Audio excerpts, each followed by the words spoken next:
आप देख रहे हैं न्यूज नाउ 24/7 ताज़ा खबरों के लिए हमारे साथ बने रहें।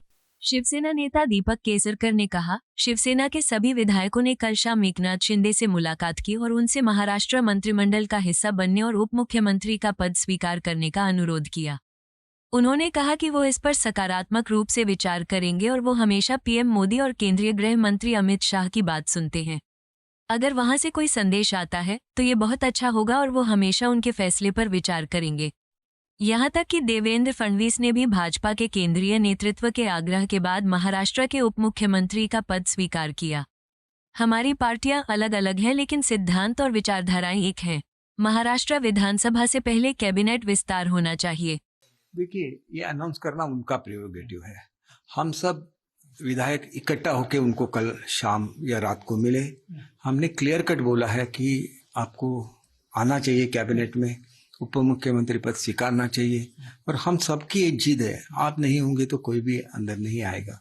तो उन्होंने पॉजिटिवली उसका विचार करने की मान्यता दी है और वो मोदी साहब का बहुत सुनते हैं, मोदी साहब और शाह साहब का।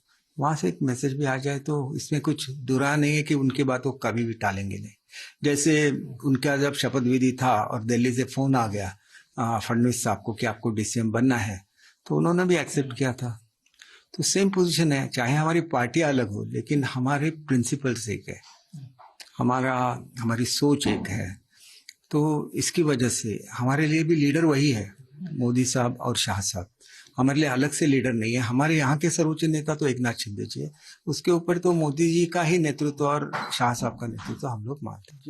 जहाँ तक मैंने अनाउंसमेंट सुना है टीवी पे, मुझे कुछ ऑफिशियल जानकारी नहीं है कि सीएम साहब और 2 डीसीएम साहब शपथ लेंगे और मोदी साहब को भी बहुत कम समय रहता है।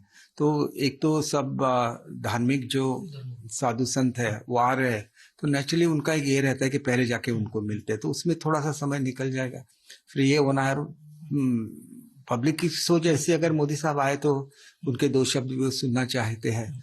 तो एक बार ऐसे हुआ था कि राज्यपाल के जाने के बाद, राज्यपाल महोदय के जाने के बाद उन्होंने एक स्पीच दिया था, ऐसा महाराष्ट्र में हो सकता है या नहीं, इसका तो वो डिसीजन फडणवीस साहब मोदी साहब से बात करके ले सकते हैं। आपको यह वीडियो पसंद आया हो तो इसे लाइक करें, हमारे चैनल को सब्सक्राइब करें।